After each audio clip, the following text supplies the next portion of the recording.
السلام علیکم دوستو، میرا نام احتشام افضل ہے اور آپ دیکھ رہے ہیں نالج ورلڈ۔ نالج ورلڈ کی ایک اور منفرد اور معلوماتی ویڈیو میں آپ سب کو خوش آمدید۔ دوستو، کتابیں علم و حکمت کے حصول کا ایک بہترین ذریعہ ہیں۔ اچھی کتابیں پڑھنا صاحب ذوق اور اہل علم ہونے کی نشانی ہے، اور کئی قومیں ان سے علم حاصل کر کے ترقی کی راہوں پر گامزن ہوئی ہیں۔ لیکن دوستو، دنیا میں کچھ ایسی کتابیں بھی موجود ہیں جنہیں پڑھنا آپ کے لیے بالکل بھی فائدہ مند نہیں۔ لہٰذا دوستو، آج کی اس ویڈیو میں آپ کو 5 ایسی کتب کے بارے میں بتانے والا ہوں جن کے بارے میں ماہرین کا دعویٰ ہے کہ انہیں پڑھنے کے بعد آپ شاید موت سے ہمکنار ہو جائیں یا اپنی زندگیوں کو تباہی کے دہانوں پر لا کھڑا کریں۔ تو چلیں دوستو، ویڈیو کا باقاعدہ آغاز کرتے ہیں۔ نمبر 5، Munich manual of demonic magic. دوستو، یہ 15ویں صدی عیسوی میں لکھی گئی ایک لاطینی کتاب ہے جس کا مضمون سفلی، شیطانی عملیات اور اسیبوں پر قابو کرنا ہے۔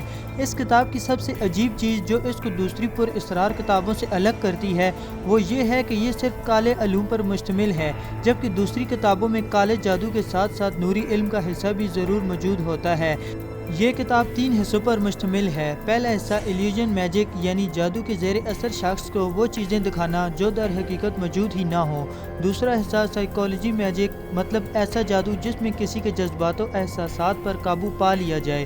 اور تیسرا حصہ ایسے حصے پر مشتمل ہے جس کے ذریعے کسی کا ماضی یا مستقبل معلوم کر لیا جائے۔ نمبر 4، دا پیکیٹرکس، غیاۃ الحکیم۔ دا پیکیٹرکس ایک عربی زبان غیاۃ الحکیم کا انگریزی ترجمہ ہے جس کا اردو زبان میں مطلب ہے عقل مند کا مقصد۔ اس کتاب کے بارے میں گمان کیا جاتا ہے کہ اسے 10ویں سے 11ویں صدی عیسوی میں لکھا گیا تھا، جبکہ اس کا پہلا ترجمہ لاطینی زبان میں 1256 میں بادشاہ الفونسو کے حکم پر کیا گیا تھا۔ اس کتاب کو جادو، فلکیات اور کیمیا گری کا بہترین امتزاج مانا جاتا ہے۔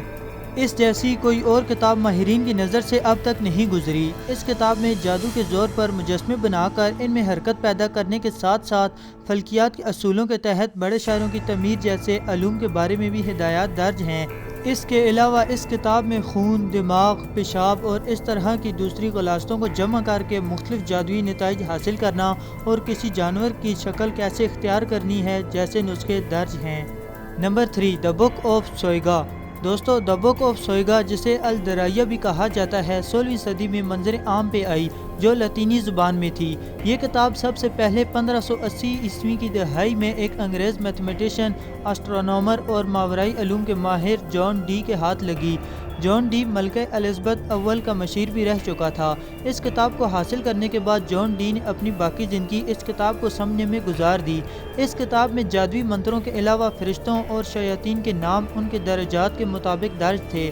آسان لاطینی زبان ہونے کی وجہ سے جان ڈی نے اس کتاب کو بڑی حد تک سمجھ لیا تھا، لیکن اس کتاب کے آخری 36 صفحات میں ٹیبلز کے اندر کچھ کوڈز تھے جن کو سمجھنا جان ڈی کے لیے ممکن نہ تھا۔ اس لیے اس نے اپنے ایک دوست ایڈورڈ کیلی، جو خود بھی ایک جادوگر تھا، کی مدد سے ایک فرشتے یورائل سے رابطہ کیا اور اس کتاب کے آخری 36 صفحات کو سمجھانے کی درخواست کی۔ یہ فرشتہ ایڈورڈ کیلی پر حاضر ہوا تھا۔ اس نے جواب میں کہا کہ یہ کتاب اس وقت لکھی گئی تھی جب حضرت آدم علیہ السلام کو جنت میں داخل کیا گیا تھا، اور آخری 36 صفحات میں جو خفیہ کوڈز ہیں اس کو صرف میکائیل نامی فرشتہ ہی سمجھا سکتا ہے۔ جس کسی نے بھی اس کے خفیہ کوڈز کا مطلب سمجھ لیا اس کی موت واقعہ ہو سکتی ہے۔ نمبر 2، کوڈیکس گیگاز۔ دوستو، یہ ایک لاطینی کتاب ہے جو 13ویں صدی عیسوی کے دوران موجودہ چیک ریپبلک کے علاقے میں لکھی گئی۔ اس کی لمبائی 3 فٹ اور وزن 74 کلو گرام ہے، جس کو بنانے کے لیے 160 گدھوں کی کھالوں کا استعمال کیا گیا ہے۔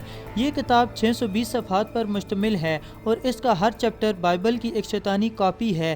اس کتاب میں جادوگری اور جنات کو قابو کرنے کے طریقے درج ہیں، اس لیے اس کتاب کو ڈیولز بائبل یعنی شیطانوں کی بائبل بھی کہا جاتا ہے۔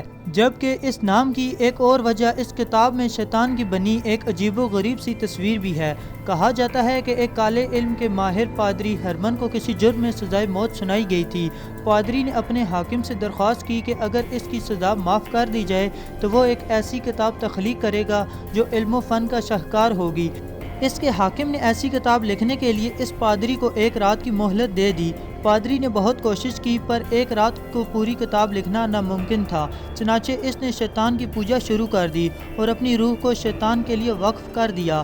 اب بدلے میں شیطان نے صبح صادق سے پہلے اسے بہت بڑی کتاب لکھوا کر دی۔ اس پر شیطان کی تصویر کی شکل میں اس کی مہر بھی آویزاں تھی۔ آج بھی یہ کتاب اپنی اصلی حالت میں چیک ریپبلک نیشنل لائبریری میں موجود ہے۔ نمبر 1، گرینڈ گریمور۔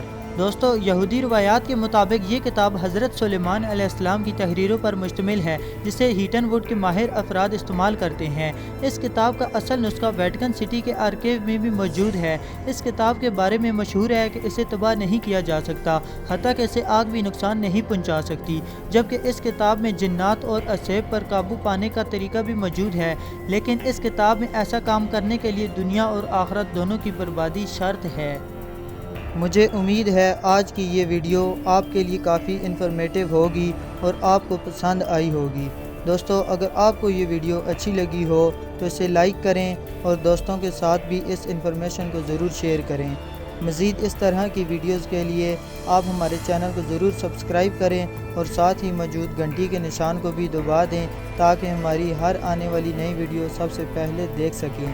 ملتے ہیں ایک اور انٹرسٹنگ ویڈیو میں، تب تک کے لیے اپنا خیال رکھیے گا۔ اللہ حافظ۔